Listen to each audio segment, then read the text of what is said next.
Well, President Cyril Ramaphosa's fate in relation to the theft and suspected cover-up at his Limpopo farm will be decided by ANC delegates at the party's National Elective Conference. Now, according to ANC spokesperson Pule Mabe, this decision to present the Phala Phala Integrity Commission report at the party's electoral conference was made by party officials. Well, we're just 8 days away from this official gathering, and helping us to make sense of this development is political analyst Professor Sethulego Matebesi. Prof, a pleasure always to have you join us on our program this morning via video link. Just talk to us about this latest development. It seems both reports are going to be tabled at the party's elective conference, the report on Phala Phala and the report on digital vibes. It does seem it's going to be a bit of a clash of the titans, and no doubt comparisons will be made on how the Integrity Committee responds to both these scandals. Hi, good morning, and and good morning to your viewers. A very interesting development coming once again from the African National Congress, and one also has to be very cautious and not to always label the ANC as seeming to try and shift the blame. But for me, it's quite interesting. The digital vibes saga has been coming, I think it's almost more than a year now. And you would have thought that at least by then the ANC Integrity Committee would have tabled its report. It's the same with Phala Phala. They should not have waited for the parliamentary report or panel report on this particular matter. But for me, it seems as if it's almost like a handyman with many tools, and it's a case of if you don't use them, you lose them. Now, what they are doing here, they don't want to use the resources that they have within the Integrity Committee, and it's almost like a very strategic move to try and say, yes, if you want to talk about the Phala Phala issue, so we are also going to bring in the digital vibes issue. And because we all know that the two candidates that have been nominated for the presidency are the ones that are actually involved in these two particular matters. It is very interesting that, we have two presidential hopefuls having the issue around their conduct, their moral and ethical ambiguity being discussed in this forum. Prof, there's been a lot of comparisons, in the rhetoric around Phala Phala, comparisons to how the ANC handled digital vibes at the height of that scandal last year. We know that reports seem to suggest that the ANC Integrity Committee, after meeting with former Health Minister Zweli Mkhize, were leaning towards suggesting that he step aside. How vital is it that the committee, at least this time round, appears not to be protecting any one of these individuals?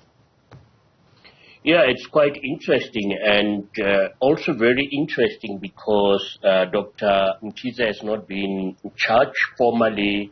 I don't know of any charges against him by our investigative units in South Africa.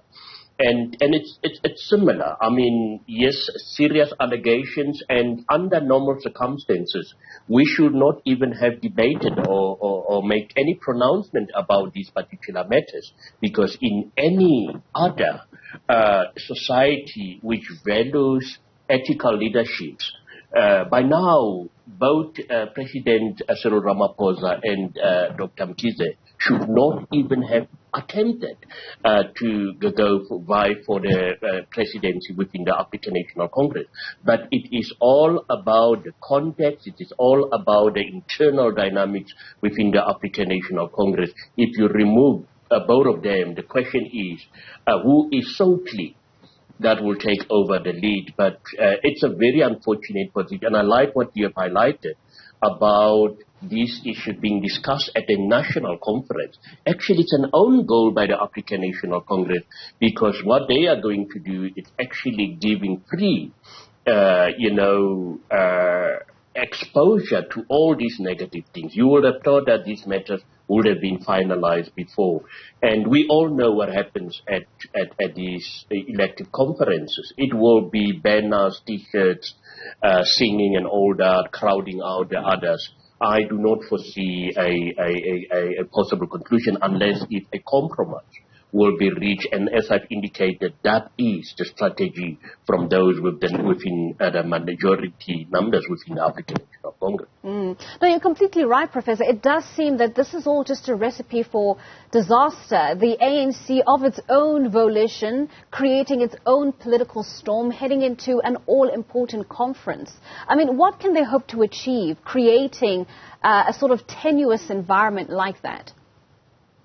No, it's going to be very difficult. We have seen, and branches are still battling to understand how to deal with the so-called step-aside rule. We have seen from the provincial elective conferences how many leaders have popped up, with some of them even having been charged and found guilty, being nominated. So it just tells you for an ANC members, all these issues do not matter as long as the candidate that I support see the green light. And this is exactly the approach going forward. But with each moment, these kind of moments, it does have serious, severe reputational damage for the African National Congress. But I strongly believe that for many leaders, reputation no longer matters as long as they can, protect and maintain their political careers. Talking about political self-interest, both at an individual level and at an organizational level for the ANC, it is going to be interesting, Prof, to hear what the committee actually says at the conference, especially now that we know that ANC parliamentarians have already been instructed to vote against the adoption of the Section 89 panel report. It will be interesting to see whether or not the Integrity Committee, which has been tasked with upholding and protecting the moral and ethical code of the African National Congress, whether or not it capitulates and toes the party line like other MPs have been instructed to do. Yeah, it's going to be very interesting, but one thing that we also should understand, because we as South Africans, the media also included myself, it's sometimes we have to be very careful with some of our pronouncements, because I have, since this Phala Phala issue saga, I've started even with the digital vibes. It seems as if the opposition and some South Africans want a certain outcome about this particular matter. And the president, yes, have acknowledged that, but we all know the president of the African National Congress has not been found guilty. But the problem with both reports is that once the NEC and the National Working Committee of the African National Congress have taken a decision, I do not understand how can there be another structure. And a structure within the ANC which should have made a pronouncement long time ago about this particular matter. It's only now going to, table its report at the National Elective Conference. I do not foresee any different report other than what has already been tabled.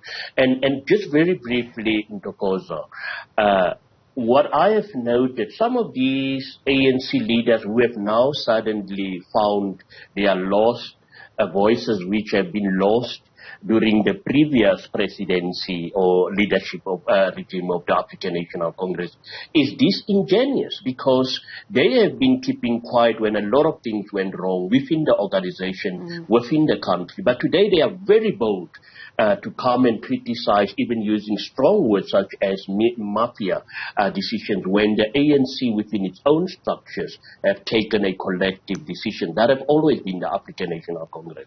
So, and I don't think going forward it will be any different. No, absolutely. That duplicity has been very clear, certainly over the last couple of weeks. But, Prof, ostensibly it does seem that the path to the union buildings for Cyril Ramaphosa is pretty much clear. And I say that because we know that Section 89 panel is going to be deliberated over by MPs. The ANC, which holds a majority in Parliament, has already been instructed to vote against the adoption of that report. So it does seem as though the path is clear for the president in that sense. Do you hold that view, or do you believe that his political opponents still have an opportunity here to sort of throw a spanner in the works in some way?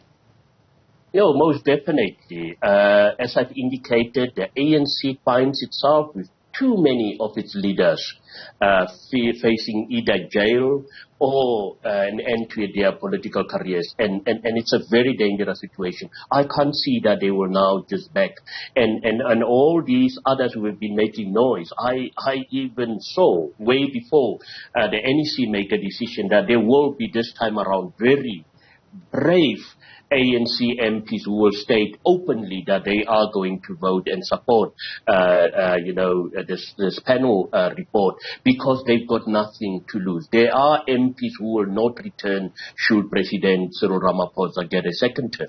And for them, they know that they've got nothing to lose, and they will try to come in and try and just throw a spanner in the works of the supporters of President Cyril Ramaphosa. Well, Prof, thank you so much for your time, and thank you for joining us on our program again, sharing all your insights with us. That's a political analyst, Professor Sethulego Matebesi, helping us there to unpack the latest developments, the ANC resolving to table both the Phala Phala report and the Digital Vibes report from the Integrity Commission at the elective conference.